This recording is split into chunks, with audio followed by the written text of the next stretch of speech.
Assalamualaikum warahmatullahi wabarakatuh.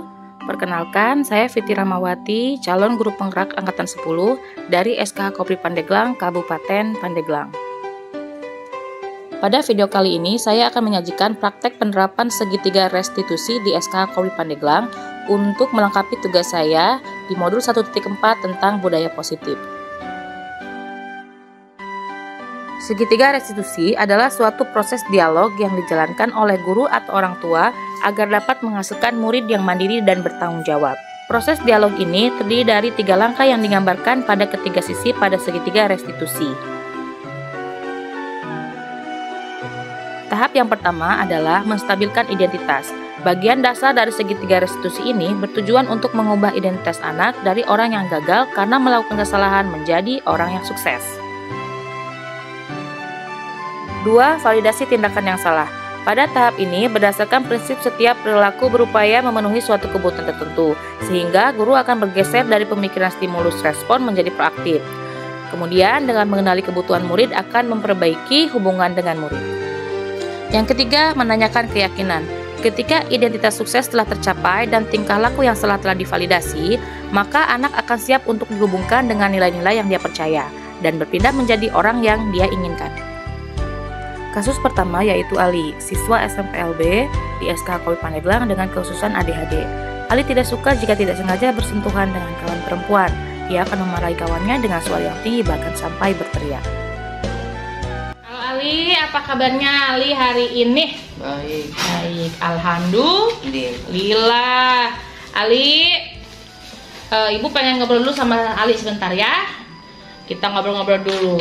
Nih Ali, Ibu perhatikan pada saat kita belajar di lapangan, pramuka, di aula, kita kumpul-kumpul nih sama yang lain. Ali kumpul-kumpul dengan yang lain. Ali sering terlihat suka marah-marah sama teman perempuannya.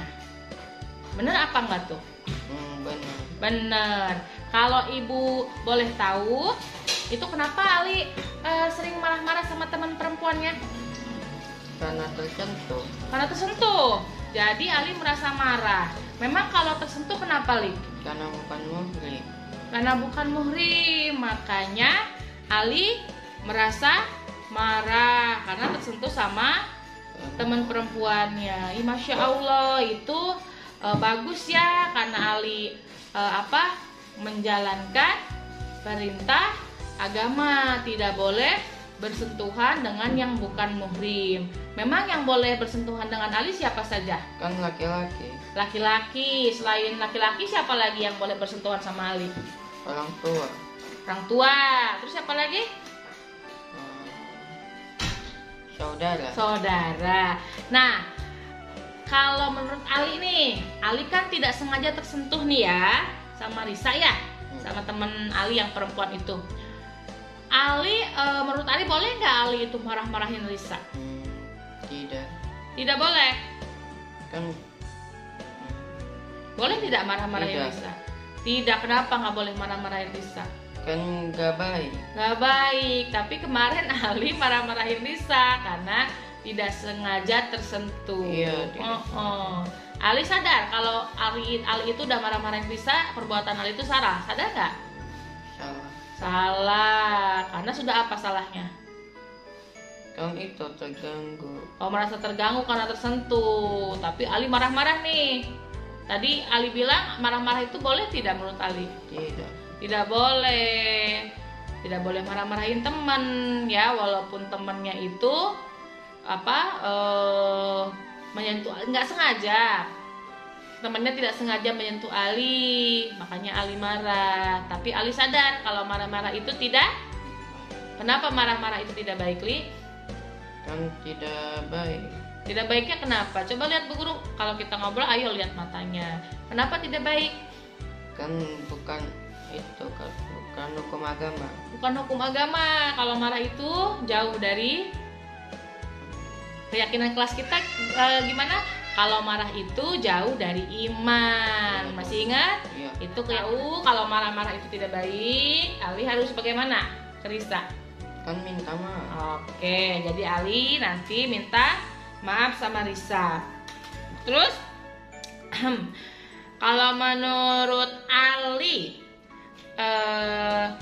menurut keyakinan kelas kita, dengan teman itu harus seperti apa? Berbuat baik. Berbuat baik, saling Menyayangi. saling menyayangi. Kita sepakat nggak kalau kita itu harus lebih sabar? Sepakat ya? Lebih sepakat kita sepakat kita harus lebih sabar jika kita menemukan sesuatu yang tidak kita sukai, ya. Dalam menghadapi sesuatu kita harus lebih apa, Li? Lebih baik. Lebih baik dan lebih sabar ya. Iya. Dan tidak boleh marah-marah lagi ya. Oke, mau udah sampai besar nanti jadi orang yang sering marah-marah, mau? Gak mau. Memang sudah besar pengen jadi orang seperti apa? Yang sukses. Yang sukses. Terus punya sifat seperti apa? Yang baik. Yang baik. Boleh mau punya sifat marah-marah, boleh? Gak boleh. Kenapa tidak boleh? Kan tidak baik katanya. Ya, tidak baik. Gak boleh. Jauh dari Iman. jauh dari iman. Terus satu lagi nih, kalau kita sedang berbicara harus apa? Lihat wajah melulu. Iya, lihat wajah melulu ya. Kalau yang nunduk itu tidak sopan. Oke? Bisa ya besok tidak marah-marah lagi, berbicaranya yang sopan, bicara baik-baik ke temannya, oke?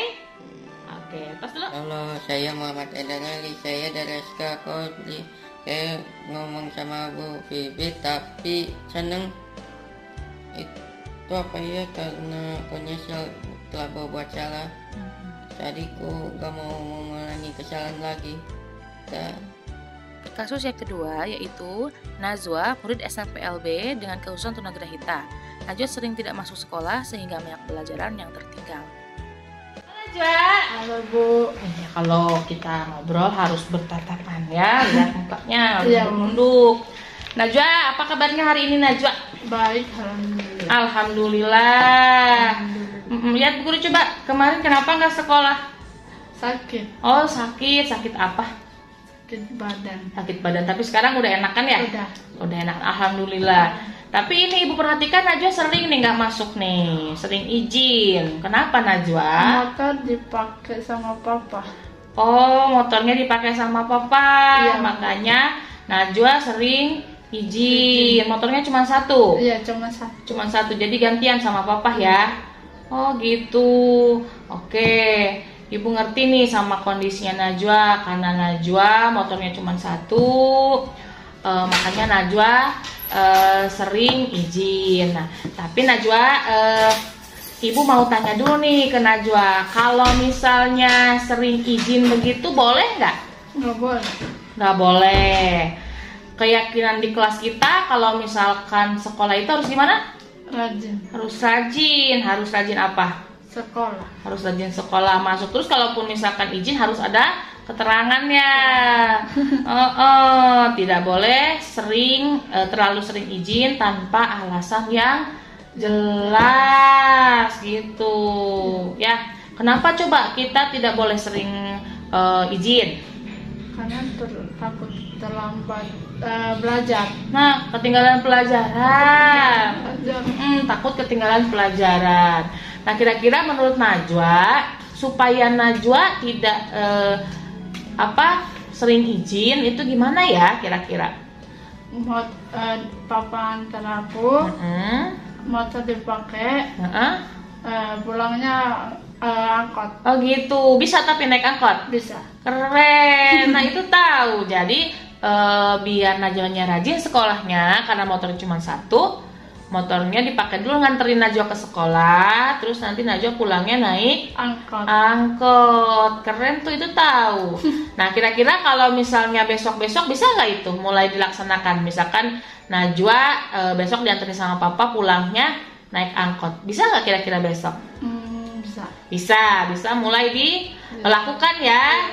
Nanti papahnya nganterin ke Najwa, ingat harus datang tepat waktu, tidak boleh kesiangan. Nah, tadi Najwa bilang kalau misalkan Najwa sering izin, nanti Najwa tertinggal pelajaran. Jadi Najwa harus rajin ya? Iya, Bu. Kalau Najwa rajin sekolah, memang Najwa pengen seperti apa? Pengen jadi apa? Jadi TNI. Pengen jadi TNI, makanya rajin sekolah. keren. Di TNI juga sama, itu belajar disiplin ya, sesuai keyakinan kelas kita. Kita harus disiplin waktu. Nah, contohnya begitu, harus disiplin juga, sekolahnya harus rajin, nggak boleh sering-sering bolos ya. Oke, keren. Jadi janji besok mulai diterapkan ya. Diantar sama papa, nanti pulangnya naik angkot. Kan sudah besar, sudah bisa kan? Udah. Bisa? Besok sekolah? Nggak izin-izin lagi? Oke. Assalamualaikum, saya Najwa dari SKH Kopri Pandeglang. Saya merasa senang sudah mengobrol dengan Bu Fitri. Saya tahu perbuatan saya salah karena sering bolos sekolah. Saya berjanji mulai hari ini saya akan rajin sekolah. Terima kasih. Assalamualaikum warahmatullahi wabarakatuh. Sekian video dari saya, semoga bermanfaat. Salam guru penggerak.